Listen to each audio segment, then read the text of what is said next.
नमस्कार, स्वागत है आपका रिव्यू भारत में। इससे पहले कि हम आपको खबर बताएं, आपसे अनुरोध है कि आप इस वीडियो को अंत तक देखें, शेयर करें और कमेंट्स बॉक्स में हमें अपनी राय भी ज़रूर दें।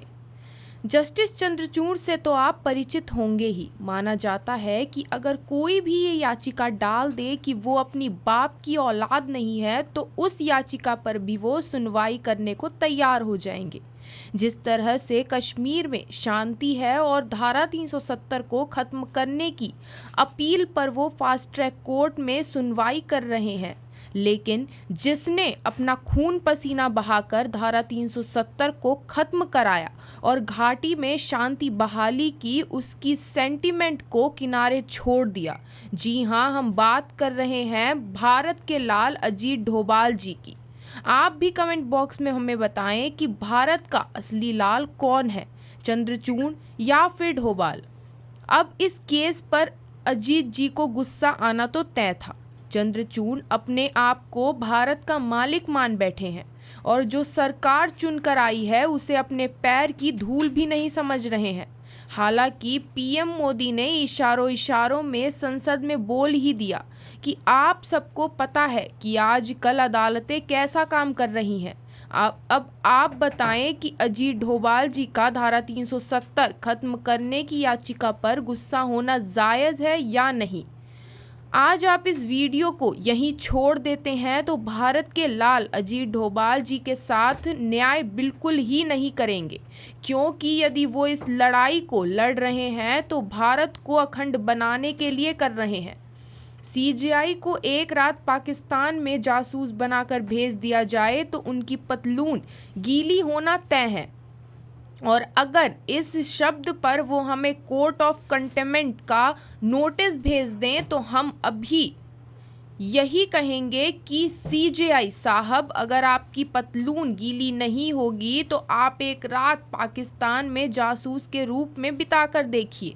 आपको मौत हर पल सामने मंडराती दिखेगी और वह व्यक्ति जिसने भारत पाक सीमा की गंभीरता को समझते हुए धारा 370 को खत्म कराया, उसके मेहनत को तुमने एक हस्ताक्षर करके नाश करने की कोशिश की। क्या तुम्हें भगवान माफ़ करेगा? अरे माफ़ कीजिएगा, हमें तो याद ही नहीं आया कि तुम तो शायद भगवान को मानते ही नहीं, क्योंकि अगर तुम्हें सनातन में आस्था होती तो तुम भारत में जितने भी मंदिर तोड़कर मस्जिद बने हैं उन पर तुम स्वतः संज्ञान लेते और सब पर सर्वे का सीधा आदेश दे देते। अब तुम यह मत कहना कि तुम्हारी भी कुछ मर्यादा है, क्योंकि तुमने मणिपुर पर बयान देकर अपनी मर्यादा खो दी है। क्योंकि तुम्हें तो बंगाल और राजस्थान दिखा ही नहीं, जहां पर सरेआम कत्ल हो रहे हैं। तो मर्यादा नाम की चीज़ से तो तुम दूर दूर तक वास्ता नहीं रखते हो। चलो एक काम करते हैं, तुम और डोभाल जी एक मंच पर आ जाओ और 370 सहित कश्मीर मुद्दे पर बहस कर लो। अगर तुम अपनी अंग्रेजी से डोभाल जी को हरा दो तो उतने में ही हम तृप्त हो जाएंगे और अगली बार तुम्हें निर्विरोध प्रधानमंत्री भी बना देंगे। सुनो और ध्यान से सुनो, तुम्हारी औकात नहीं है कि तुम डोभाल जी के सामने घाटी के मुद्दे पर 5 मिनट भी टिक पाओ। और यह मत सोचना कि ये एक चैनल बोल रहा है। तुम्हारी जानकारी के लिए बता दूं कि ये भारत की आवाज़ है और भारत की आवाज़ तुम्हें सुननी पड़ेगी। तुम्हें 370 से समस्या है, तुम्हें उस 2002 के दंगे से समस्या है जिसका न्याय हो चुका है। तुम्हें समस्या है कि तीस्ता सी तलवार जेल में क्यों जाए। तुम्हें कहाँ नहीं समस्या है, महज कुछ दिनों का कार्यकाल तुम्हारा बच रहा है, उसमें भी तुम गुड़गोबर करने में लगे हो। और तुम्हें तो पता चल ही गया होगा कि निर्वाचन आयोग यानी इलेक्शन कमीशन की सिलेक्शन कमेटी से तुम्हें बाहर कर दिया गया है। अब तुम कानून की सारी किताबों को रात रात भर अपनी टीम के साथ पलट पलट कर आंखें सुजा रहे होगे कि आखिर अब इस पर कैसे कोई याचिका डलवाई जाए कि चीफ जस्टिस को इस प्रक्रिया से अलग करके गलत किया गया। फिर तुम सोच रहे होगे कि इसकी सुनवाई कौन करेगा, तो सुन लो, इस पर अधिक से अधिक फैसला राष्ट्रपति जी लेंगी और तुम्हें पता ही है कि तुम्हारे और राष्ट्रपति जी के बीच कितने मधुर संबंध हैं। तुम तो फंस गए, लेकिन हार मत मानो, तुमने तो डोभाल जी को दुख पहुंचाया है, तो थोड़ा सा दुख तो तुम्हें होगा ही। एक काम करो, तुम रिटायर होने के बाद, या फिर हम कहते हैं कि VRS ले लो और इंडिया गठबंधन के लिए प्रचार करना शुरू कर दो। तुम पढ़े लिखे हो, अंग्रेजी भी अच्छी बोल लेते हो, तो तुम लिब्रांडुओं को सही से समझा पाओगे। लेकिन याद रखना, प्रधानमंत्री बनने का सपना मत देखने लग जाना, क्योंकि वो तो इंडिया गठबंधन ने ही नहीं तय किया है कि कौन बनेगा PM। खैर, डोभाल जी के पैरों की धूल भी नहीं हो तुम। अब अगर बेइज्जती लगी हो तो सुधर जाओ। अच्छा, एक बात और तुम्हें टीस होगी कि मैं राम मंदिर जस्टिस के समय प्रधान न्यायाधीश क्यों नहीं हुआ। तब तो मैं सिर्फ उस बेंच का हिस्सा ही था। अगर चीफ जस्टिस होता तो आज राम मंदिर के नाम पर भाजपा को कदापि सफल नहीं होने देता।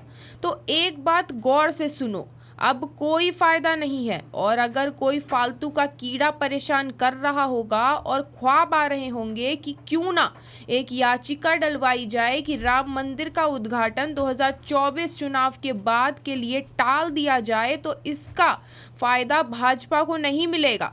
तो जस्टिस साहब, एक बात गांठ बांध लो कि पहले तो ऐसा संभव नहीं है, और अगर संभव हुआ भी तो टमाटर की इतनी महंगाई में तुम्हारे सर पर इतने टमाटर पड़ेंगे कि गिन नहीं पाओगे। और ये शुक्र करो कि सनातनी है तो टमाटर ही फेंकेंगे, नहीं तो पत्थरबाजी करने वालों की कमी नहीं है इस देश में।